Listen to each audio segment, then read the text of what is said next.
نحمده ونسلم على رسوله الكريم اما بعد فاعوذ بالله من الشیطان الرجیم بسم اللہ الرحمن الرحیم یا رب بالمصطفیٰ بلغ مقاصدنا واغفر لنا ومدایا یا واسع الکرم۔ آپ سب کو میری طرف سے السلام علیکم اور ربیع الاول کی بہت بہت مبارکباد۔ آج کا موضوع سرکار دو عالم صلی اللہ علیہ وآلہ وسلم کی ولادت کے مقصد کے حوالے سے ہے۔ آقا دو عالم صلی اللہ علیہ وآلہ وسلم کا مقصد صرف اور صرف دین اسلام کو پھیلانا تھا اور دین اسلام کے ذریعے مقصد حیات سمجھانا تھا۔ آقا دو عالم صلی اللہ علیہ وآلہ وسلم نے ہمیں جو دین اسلام دیا وہ غیرت کا مذہب، حمیت کا مذہب، اور جو ہے وہ اس میں تمام تر وہ جو وجوہات اور جو کوالٹیز اسلام جو ڈیزرو کرتا ہے وہ آقا دو عالم صلی اللہ علیہ وسلم کے ذریعے ہم تک پہنچائیں۔ آج کل اسلام کے مزاج کے مطابق بات کرنا، اس کو دہشت گردی کہا جاتا ہے، اس کو انتہا پسندی کہا جاتا ہے، جبکہ آپ اکثر لوگوں سے سنتے ہیں کہ اسلام صرف امن کا درس دیتا ہے۔ کیا اسلام صرف امن کا درس دیتا ہے؟ اسلام کا مطلب جو سلامتی ہے، کیا اس میں صرف سلامتی اس چیز کی ہے کہ اگر آپ کے گھر پر کوئی حملہ کرے، آپ کے دوست احباب پر حملہ کرے اور آپ اس کو امن کا نام دے کر خاموشی سے بیٹھ جائیں؟ اسلام کا مطلب صرف امن کہاں سے نکلا ہے؟ ایسی باتیں اگر آپ خواتین کو بتا دیا کریں تو وہ بہتر اس پہ ترجیح دیں گی اور اس پر عمل کریں گی، کیونکہ انہوں نے نہ تو وزن اٹھانا ہے، ہم نے ان کی جو ہے وہ دیکھ بھال رکھنی ہے، کرنی ہے۔ اور یہ ایسی باتیں آپ ان کو بتا سکتے ہیں کہ جنہوں نے کوئی جسمانی جو ہے وہ ورزش یا وزن نہیں اٹھانا۔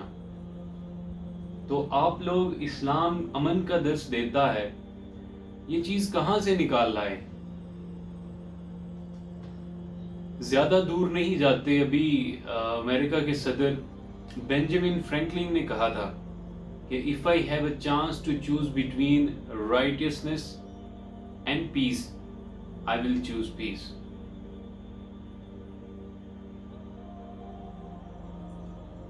زیادہ دور نہیں جاتے، امریکہ کے صدر بینجامن فرینکلن نے کہا تھا if I have a chance to choose between righteousness and peace, I will choose righteousness۔ righteousness کہتے ہیں کہ راست بازی، اچھے کام کرنے والا، اور پیس ہوتا ہے امن۔ اس نے کہا کہ امن اور راست بازی کے درمیان اگر مجھے کوئی موقع ملا کوئی چیز چوز کرنے کا تو میں رائٹیسنس، راست بازی کو چوز کروں گا۔ یہ چیز اس کے اندر کہاں سے آئی؟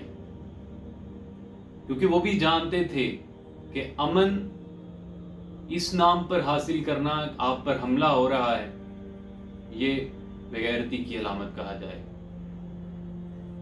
تو اسلام کے مزاج کو سمجھ کر آج کل حکمران، کچھ مولوی حضرات، کچھ پیر صاحبان یہی درس دیتے نظر آتے ہیں کہ اسلام صرف امن کا درس دیتا ہے۔ میں کچھ دنوں پہلے سن رہا تھا کہ جناب فرما رہے تھے کہ آقا دو عالم صلی اللہ علیہ وسلم نے تو اپنے گستاخوں کو بھی معاف فرمایا۔ میں نے کہا جی بالکل، لیکن کس گستاخ کو معاف فرمایا؟ ان جناب کو ان کا نام نہیں آتا تھا۔ پھر میں نے ان کو ایک بات بتائی، میں نے کہا فتح مکہ والے دن جب آقا دو عالم صلی اللہ علیہ وسلم آ رہے تھے 10,000 صحابہ کے ساتھ، تو زیادہ دور نہیں جاتے، امریکہ کے صدر بینجامن فرینکلن نے کہا تھا if I have a chance to choose between righteousness and peace, I will choose righteousness۔ righteousness کہتے ہیں کہ راست بازی، اچھے کام کرنے والا، اور پیس ہوتا ہے امن۔ اس نے کہا کہ امن اور راست بازی کے درمیان اگر مجھے کوئی موقع ملا کوئی چیز چوز کرنے کا تو میں رائٹیسنس راست بازی کو چوز کروں گا. یہ چیز اس کے اندر کہاں سے آئی؟ کیونکہ وہ بھی جانتے تھے کہ امن اس نام پر حاصل کرنا آپ پر حملہ ہو رہا ہے، یہ بغیرتی کی علامت کہا جائے. تو اسلام کے مزاج کو سمجھ کر آج کل حکمران، کچھ مولوی حضرات، کچھ پیر صاحبان یہی درس دیتے نظر آتے ہیں کہ اسلام صرف امن کا درس دیتا ہے.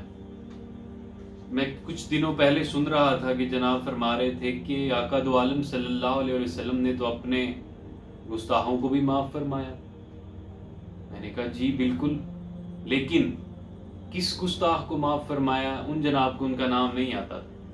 پھر میں نے ان کو ایک بات بتائی، میں نے کہا فتح مکہ والے دن جب آقا دو عالم صلی اللہ علیہ وسلم آ رہے تھے 10,000 صحابہ کے ساتھ، تو رستے میں کتی اور اس کے بچے پڑے ہوئے تھے. وہ سوئے اس میں جو ہے وہ بچے پیدا ہوئے تھے اس کے. جب آقا دو عالم صلی اللہ علیہ وسلم کی نظر مبارک پڑی تو آقا دو عالم صلی اللہ علیہ وسلم نے صحابی کو وہاں پر کھڑا کر دیا اور فرمایا کہ اس کتی کے بچے کے جو ہے وہ رکھوالی اور حفاظت آپ نے کرنی ہے جب تک صحابہ گزر نہیں جاتے. اور جب آقا دو عالم صلی اللہ علیہ وسلم فتح مکہ والے دن پہنچتے ہیں تو صحابی آتے ہیں، انہوں نے فرمایا کہ سب کو معاف کر دیا ہے آپ نے، لیکن ابن خطل جو ہے وہ کعبے کے غلاف سے لپٹ گیا ہے جا کر. اس میں دو چیزیں واضح ہوتی ہیں. ایک کہ گستاخ رسول کو پتا تھا کہ سب کو معاف کر دیا جائے گا لیکن گستاخ کو معاف نہیں کیا جائے گا. وہ ابن خطل کعبے کی دیوار کے ساتھ لٹکا ہوا. صحابہ نے عرض کی یا رسول اللہ کیا اس کے بارے میں کیا حکم فرماتے ہیں؟ تو میرے آقا دو عالم صلی اللہ علیہ وسلم نے ارشاد فرمایا اقتلوہ، کہ اس کو وہیں قتل کر دیا جائے. تو اسلام کا مزاج کو سمجھنے کے لیے آپ کو اس کے تمام چیزوں کو پڑھنا پڑتا ہے، پھر اس کو اینالائز کرنا پڑتا ہے. آپ اسلام کے مزاج کو سمجھا کریں. اسلام کا مطلب تو ہوتا ہی سبمیشن ہے، اپنے آپ کو کسی کے حوالے کر دینا. جب آپ کسی کے حوالے ہو گئے تو پھر آپ نے وہی کرنا ہے جو مالک کا حکم ہوگا.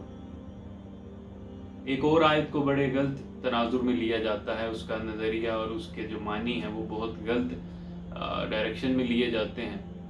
لا اکراہ فی الدین. پچھلے دنوں یہ بھی ایک دوست مجھ سے پوچھ رہا تھا کہ اسلام میں تو کوئی جبر نہیں ہے، کوئی سختی نہیں ہے.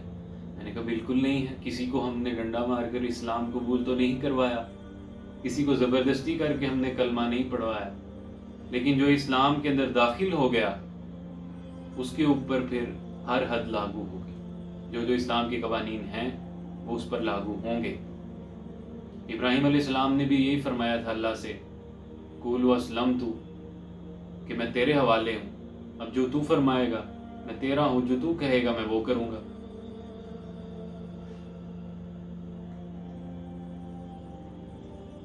تو اسلام کے حقیقی معنی کو سمجھیں اور اس کے مزاج کو سمجھیں، اس مزاج کے مطابق اسلام پر چلیں.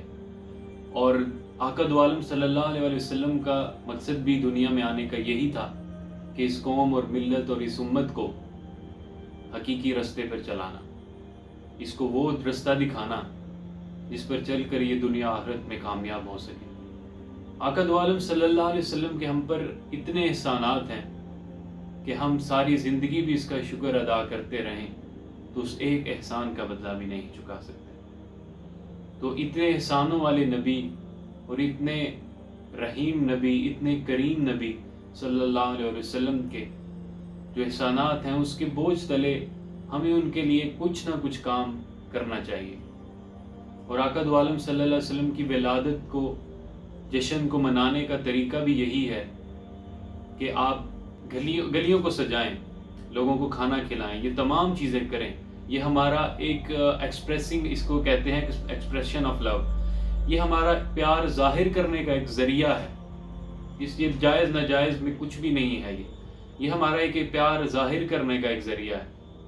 تو آپ لوگ تمام کام کریں لیکن مقصد کو بھی سمجھیں کہ آقا کے دنیا میں آنے کا مقصد کیا تھا۔ ہمیں ان کے راستے پر چلنا ہے، لوگوں کے کام آنا ہے، لوگوں کی مدد کرنی ہے، لوگوں میں پیار بانٹنا ہے، اپنے مسلمان بھائیوں کو بچانا ہے، سازشوں سے بچنا ہے۔ اور ان تمام چیزوں سے بچنے کے لیے ہمیں آقا دو عالم صلی اللہ علیہ وسلم کی سیرت پر چلنا اور ان کے آنے کے مقصد کو سمجھ کر چلنا، یہ تمام ہم پر لاگو ہوتی ہیں۔ پچھلی امتوں میں جو گناہ کرتے تھے صبح ان کے چہروں پر لکھا جاتا تھا، اور ہم پر کوئی بھی آقا دو عالم صلی اللہ علیہ وسلم پر اجتماعی عذاب نہیں آ سکتا۔ کچھ عذاب ہم پر آئے ہوئے ہیں، ان میں سے کچھ حکمران ہیں، اس میں سے کچھ اور حضرات ہیں جن کی وجہ سے ہم پر عذاب آئے ہیں، لیکن وہ اجتماعی عذاب سے ہمیں آقا دو عالم صلی اللہ علیہ وسلم کی رحمت ہی روکے ہوئے ہے۔ اور اللہ رب العزت سے التجا ہے کہ ہمیں آقا دو عالم صلی اللہ علیہ وسلم کے دنیا میں آنے کے مقصد کے ساتھ ساتھ زندہ رکھے اور اس مقصد پر چلنے کی توفیق عطا فرمائے، اور ہمارے والدین کو بھی دنیا آخرت کی بھلائیاں نصیب فرمائے اور ان پر ویسے ہی رحم فرمائے جیسے انہوں نے ہم پر رحم کیا۔ وآخر دعوانا ان الحمد للہ رب العالمین۔